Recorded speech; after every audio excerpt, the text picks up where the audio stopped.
Hey everybody, Who's Your Jedi here with another review for you. This time talking episode 13 of Supergirl called For the Girl Who Has Everything.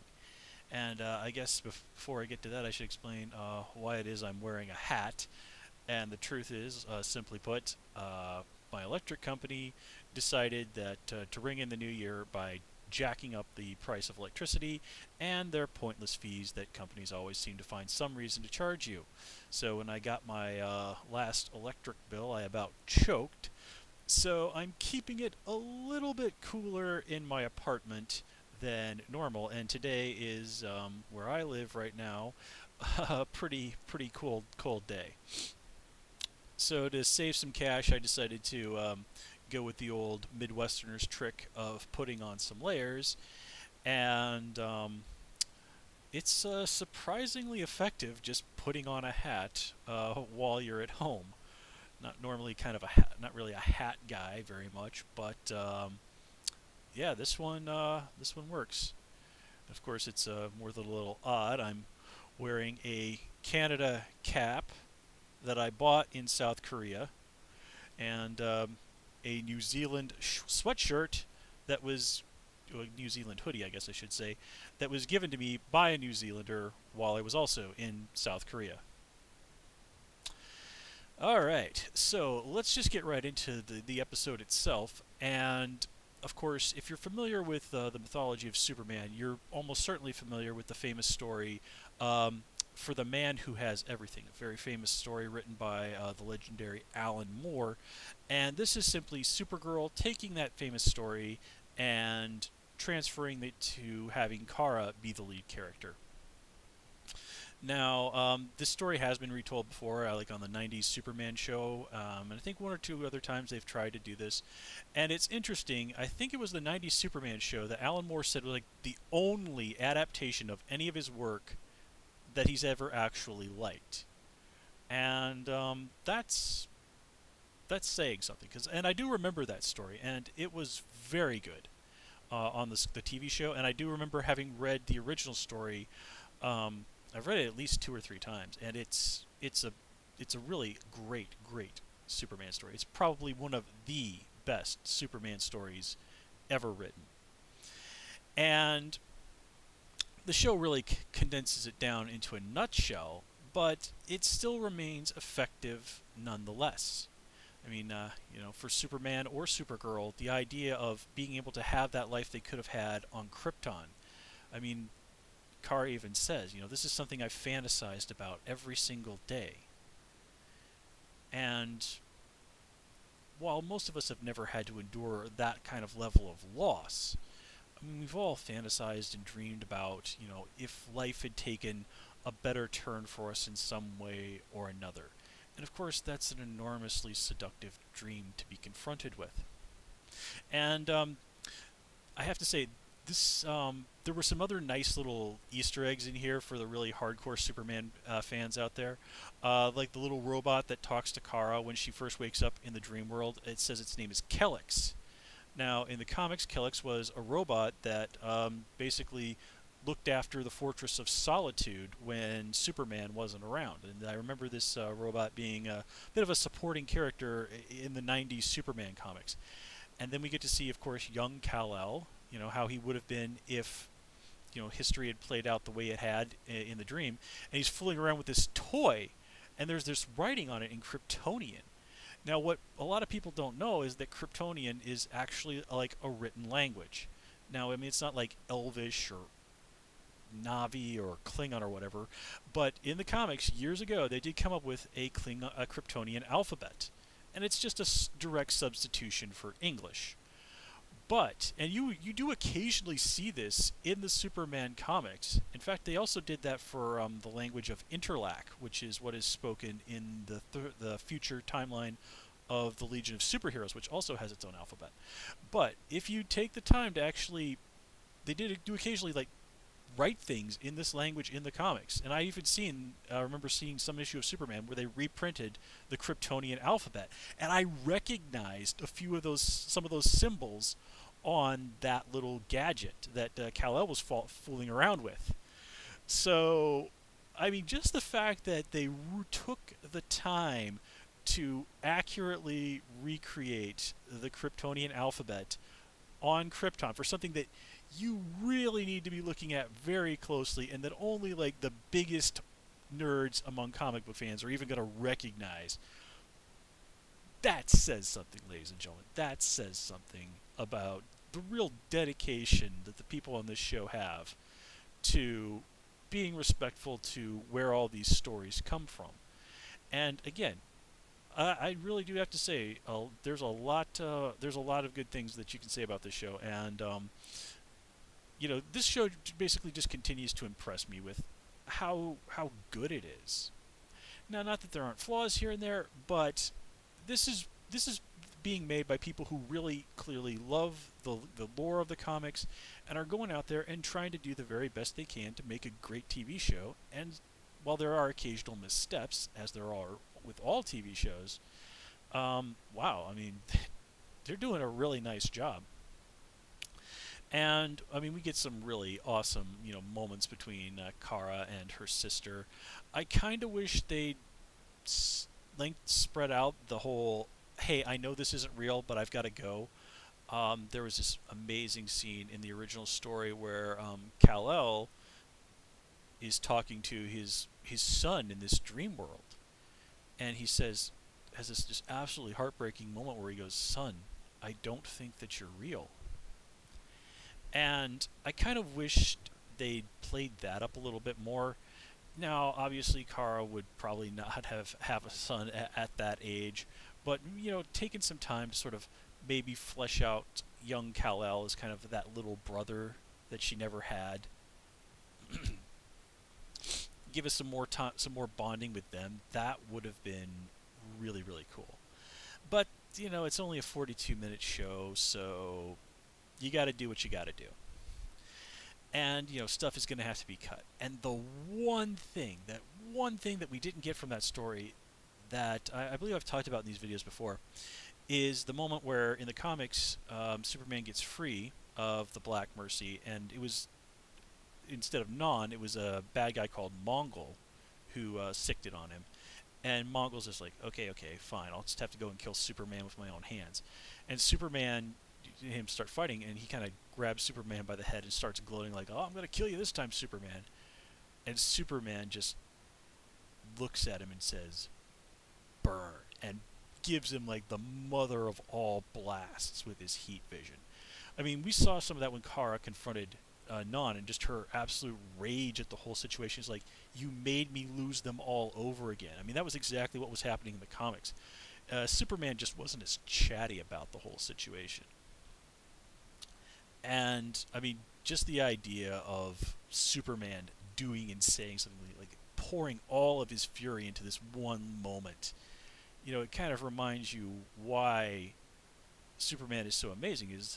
And this is something I've kind of said before about Superman.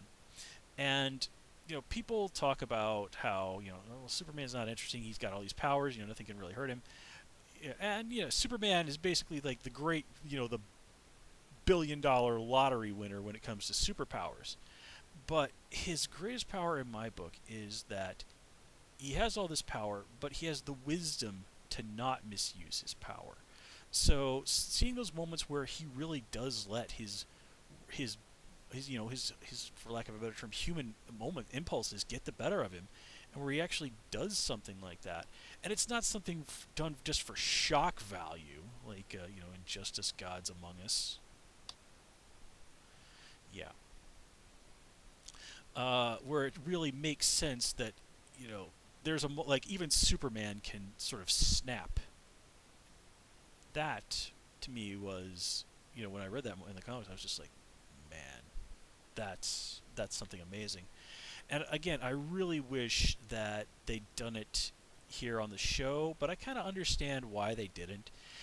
It just doesn't quite feel like that would be right for Kara. Her expressing her rage, putting it into words, that really does seem more in fitting with her character. So while I am disappointed we didn't get that moment, I understand why they did it. Let me see, what else do we have to talk about here? briefly, once again, we're back into why in the name of God does Cara want to work for Cat Grant? Like Cat Grant had said, well, like, hey, we're not going to let this whole situation with my son interfere. We're going to be professionals. And here, the whole episode is, you dumped my son. I hate you, and I'm going to go out of my way to make your life miserable. And they talk about, like, oh, life at Catco is Kara's world. That's where all her friends are. Look, as best I can tell, until Jimmy started working at this place a couple of months ago, Kara had one friend besides her sister. It's like, get another job and hang out with Win after work. In fact, why doesn't Win just find another job? I mean, seriously. Kat's already threatened to fire him in a horribly illegal way several episodes ago. I mean, he's a skilled IT technician. Those guys can usually make pretty good money, and if they decide they want to find a job somewhere else, it can't be that damn hard. National City is a stand-in for Los Angeles. I mean, granted, a place like that, there's going to be a lot of other guys competing, but... And anyway, it was pretty hilarious watching Martian Manhunter step in and try and take Kara's place, and him having to sort of fight down telling Cat Grant where she could go stick it. That was pretty hilarious, especially his go like, oh man, I'm starting to miss my Martian prison. When life in a concentration camp starts to seem more appealing than working for somebody, time to find a new job. Let's see. Nothing particularly huge to say about Maxwell Lord this episode. Him going like, hey, like, if you're not going to let me go, can you at least give me some Dr. Pepper and my Netflix and, give me access to Netflix?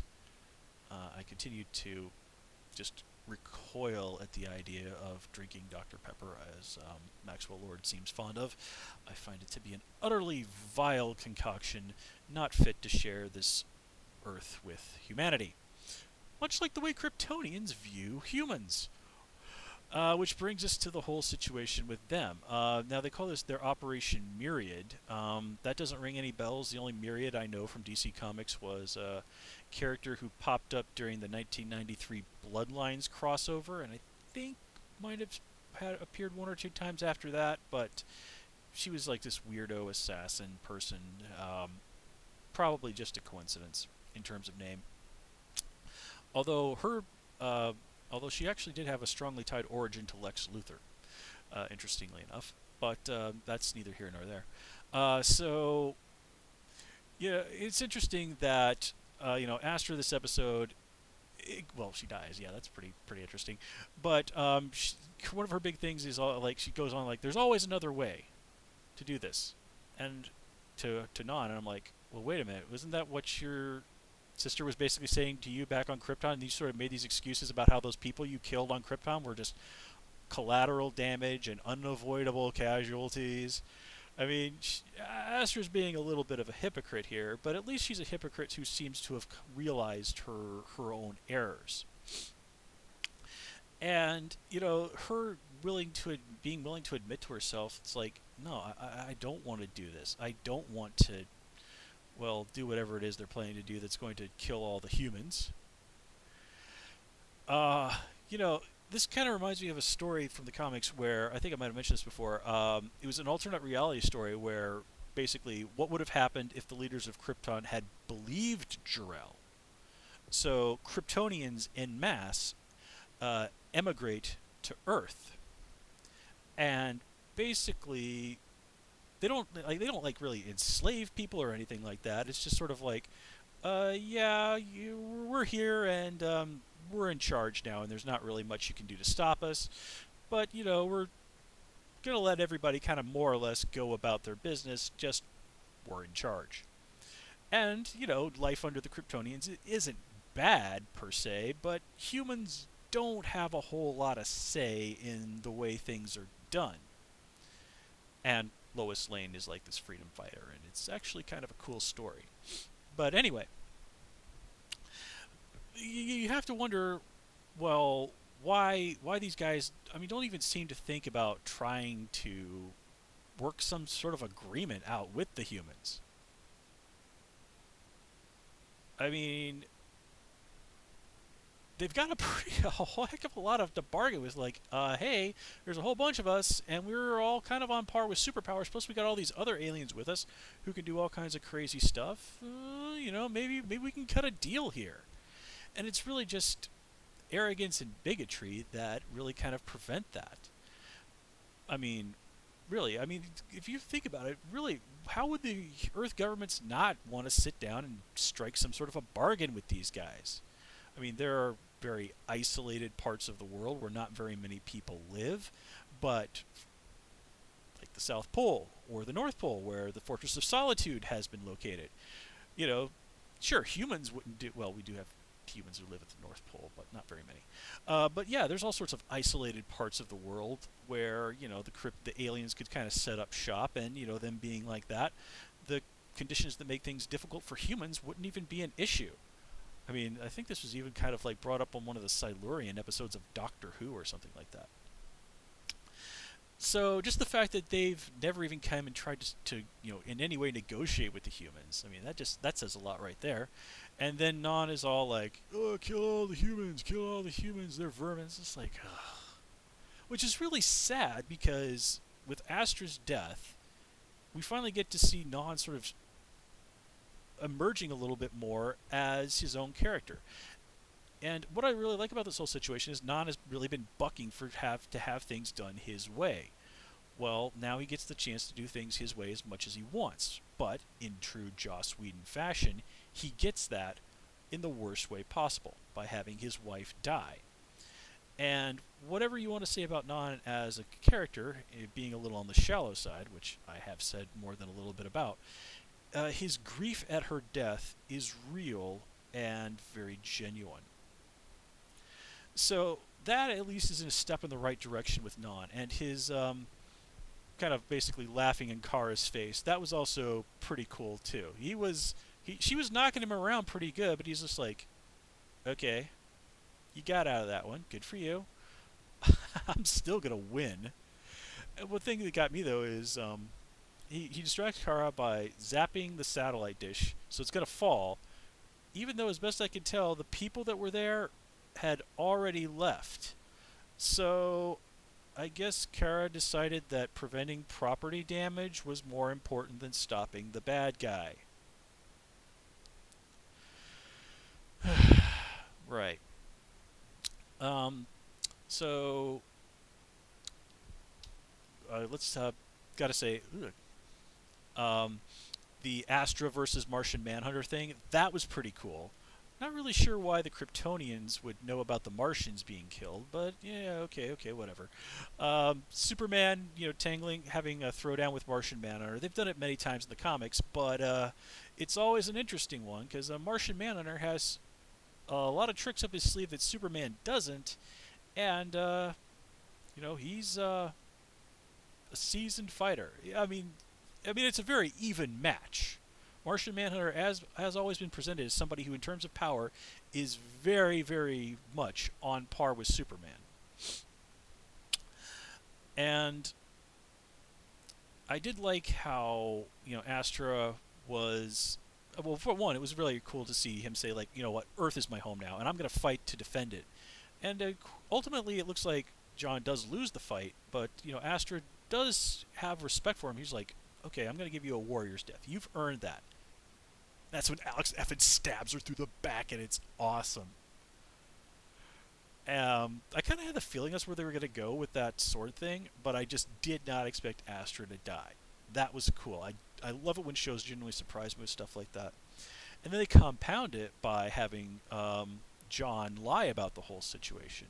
So now Kara had this conflict with her Kryptonian family, and now she's got this conflict with her Earth family, having killed someone from that Kryptonian family. And, your own sister has, once again, is responsible for the death of another member of your family.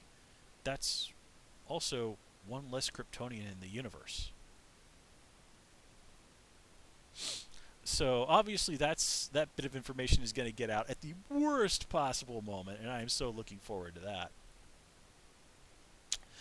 Let me see. What else? What else? What else?